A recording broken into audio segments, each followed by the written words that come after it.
early in 1692, in January of 1692, two little girls, one 9 and one 11, in a minister's house, begin to exhibit signs which begin to writhe and grimace and bark and yelp and shudder and are alternately paralyzed and unable to speak and alternately speaking in what appear to be nonsensical terms and throwing themselves into fireplaces and falling down wells. And no one can quite figure out what these symptoms are really meant to convey. Medicine in 1692, Massachusetts was fairly primitive, although epilepsy was known about. These were not epileptic symptoms. No one jumps to any conclusions. But there had been a few years earlier an outbreak of witchcraft, which had been very well described by a New England minister in a best-selling book. And those symptoms and these symptoms were identical.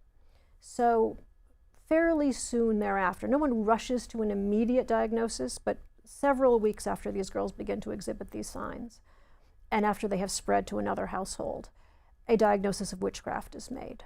And this is in the house of a minister, so it's particularly difficult for people to comprehend. It's particularly important that it's in the household of a minister. The girls obviously would have felt even more on display as the minister's daughter and niece.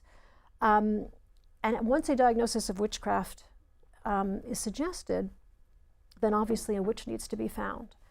And somehow in the subsequent weeks, fingers are pointed and three women are named as potential suspects.